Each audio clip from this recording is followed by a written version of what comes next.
What if I told you Iraq is moving faster than ever to join the global financial system? And what if I told you this urgency could completely change how the Iraqi dinar is seen and used in international markets? Today, we are breaking down some of the biggest developments coming out of Iraq that you need to know right now in 2025. From Prime Minister Soudani's surprising talk about contract rates, to the push for ISO 2022 banking compliance, to the larger picture of why Iraq is in such a hurry, this story could shape the future of Iraq's economy and also affect those holding dinars around the world.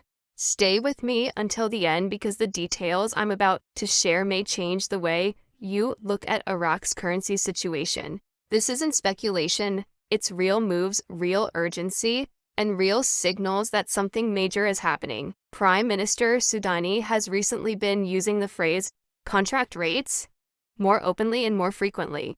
Now, many viewers might be wondering, what exactly is a contract rate? Think of it like the difference between wholesale and retail prices. Every day, people pay retail at the store, but big buyers who purchase in bulk often get wholesale discounts. In the financial world, contract rates work in a similar way. They are special exchange rates used for large-scale transactions, often between governments, central banks, or major corporations. These rates are not the same as the regular market rate you or I would see at a local exchange. Soudani's repeated references suggest Iraq has started implementing these special rates for certain transactions. This is a strong sign that Iraq is modernizing its financial operations and preparing to handle more sophisticated, large-scale international deals. It also shows they are thinking strategically about how their currency plays on the world stage. Why does this matter? Because introducing or acknowledging contract rates is a huge step for any nation looking to increase the global use of its currency. It signals to the world that Iraq is not just thinking about domestic banking or local trade, it is preparing to compete in international markets where big deals happen. Imagine large energy contracts, construction projects, or infrastructure investments being negotiated directly in dinars under special terms. That would not only create more demand for the dinar, but also show global investors that Iraq is serious about being part of the financial big leagues. For years, Iraq has been limited in this area, but with Soudani's words and actions, we're seeing doors starting to open. Contract rates are one of those quiet, but powerful tools that nations use when they're ready to elevate their economic standing and attract serious investment partners. But here's where things get even more interesting: ISO 2022 compliance. This term might sound like complex financial jargon, but it's actually one of the most important shifts happening in global banking right now. ISO 2002 is basically a messaging standard that ensures banks around the world can speak the same language when moving money across borders. Right now, sending money between countries can be slow, expensive, and prone to errors because the systems often don't communicate smoothly. But with ISO 2022, everything becomes clearer, faster, and more secure. If Iraq's banking sector successfully integrates this standard, it means Iraqi banks will be able to connect seamlessly with banks in Europe, Asia, and the US. This move could instantly upgrade Iraq's credibility in the global system and make it far easier for businesses to consider the dinar as a viable currency for international deals.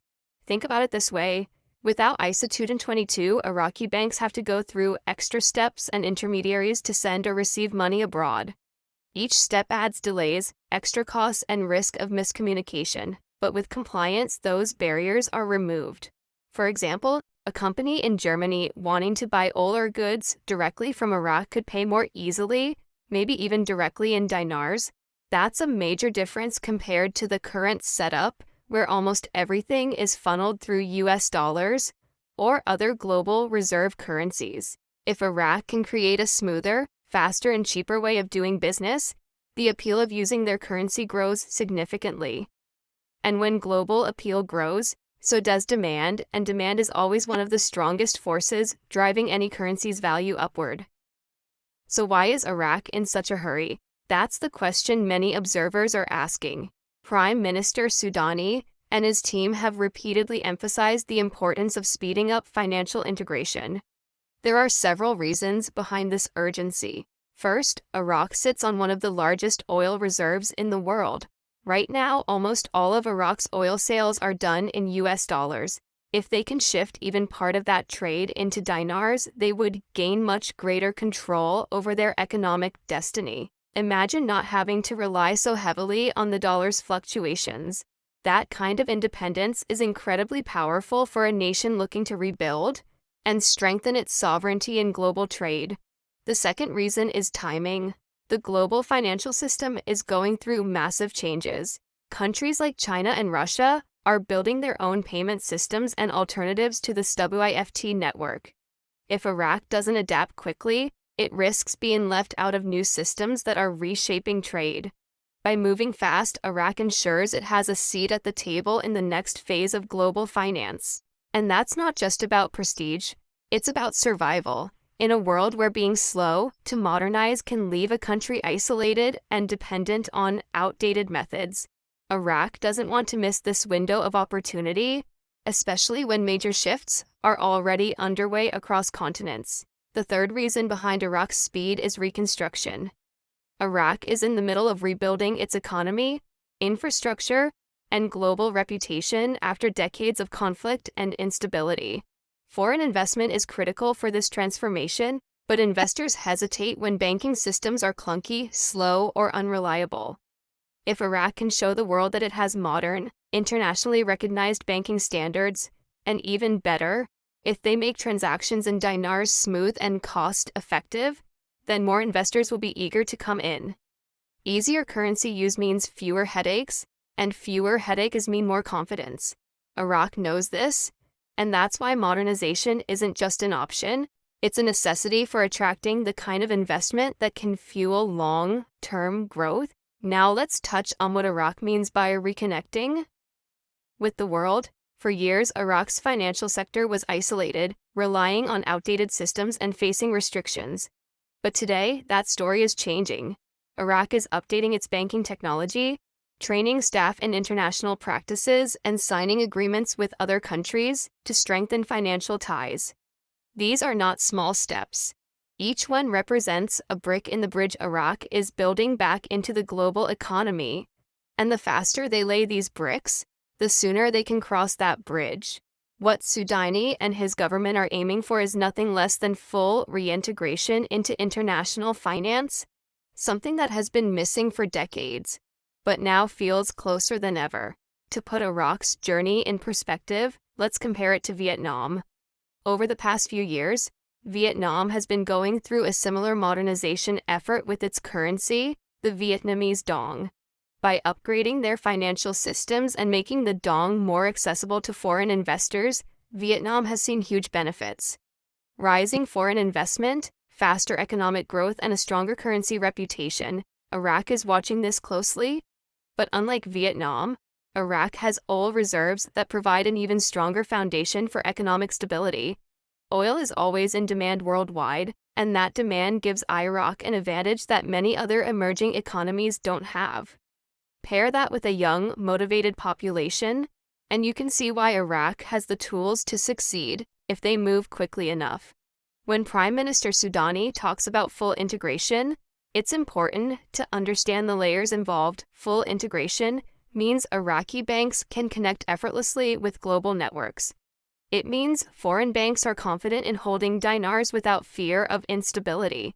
It means businesses across the world can sign contracts in dinars, not just convert to dollars. And it means Iraq can operate in global financial markets as an equal partner, not just a participant on the sidelines. This transformation doesn't happen in one night. It's a step-by-step process. But the key is that Iraq has already begun, and every step forward makes the next one easier and faster to achieve. Right now, it looks like Iraq is in the middle stages of this transformation. They've already made progress, but much more is still needed. The urgency we're hearing from Soudani suggests they don't want to miss out on upcoming opportunities.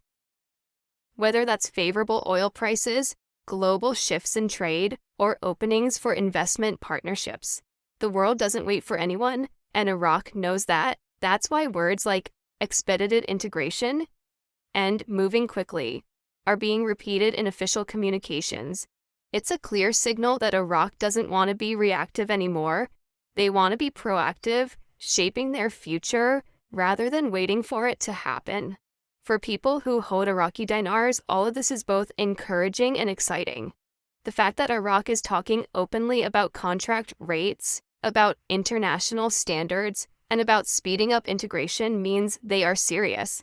This isn't just talk for political points, it's part of a larger strategy to make the dinar more valuable and more usable. However, it's important to remember that currency markets are complicated. Even positive steps don't always lead to quick or predictable outcomes. What we can say with confidence is that Iraq is working hard in the right direction. They're taking the steps that historically have helped other nations strengthen their currencies and expand their role in global trade. The timeline, however, when Sudani says Iraq is in a hurry, it could mean months or it could mean years. Government-led projects, especially ones involving international systems, often take longer than expected. But the commitment matters just as much as the timing. Iraq's consistency in messaging, its visible steps toward compliance, and its clear desire to join the modern banking world all signal that this isn't an empty promise. They're laying down the groundwork for changes that could be permanent and transformative. For investors, for businesses, and for citizens, that consistency is key in building trust.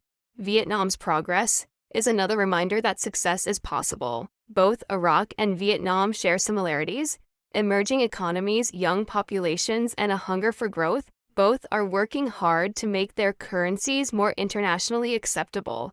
And both are trying to attract foreign investment by upgrading their systems. If Iraq succeeds, it could also create positive ripple effects for other currencies, like the Vietnamese dong. The two nations are not competing as much as they are moving along parallel paths, and each success story makes it easier for the world to accept the idea of alternative currencies playing a larger role in global trade. Beyond currency holders, this situation affects the global economy as a whole. If Iraq successfully reconnects with global financial networks, it adds more diversity to international trade and finance. That means businesses will have more flexibility when structuring deals. Investors will have more options for where to place their money, and countries like Iraq will have greater control over their economic futures instead of being overly dependent on dominant currencies like the dollar or euro. This doesn't mean those reserve currencies will disappear, but it does mean the financial landscape could become more balanced. And balance often leads to more opportunities for everyone involved. But we also need to be realistic. Implementation is everything. Announcing plans and speaking about big visions is one thing. Actually proving to the world that your systems work is another. Iraq will need to show that their banking system is reliable, that their transactions are secure, and that their currency is stable enough to be trusted. They will need to demonstrate that businesses can move large amounts of money safely and without complications. These are not easy challenges, but they are achievable. And other countries that have gone through similar reforms provide a roadmap that Iraq can study and follow. So where does this leave us in 2025? Iraq is clearly in a hurry, and the signals we're seeing, contract rates, ISO 2022 compliance, and the urgent tone from leadership, all point to a nation determined to modernize quickly. For dinar holders, this is encouraging news, but patience is still required. For global businesses, it's a story to watch closely because it could open new opportunities.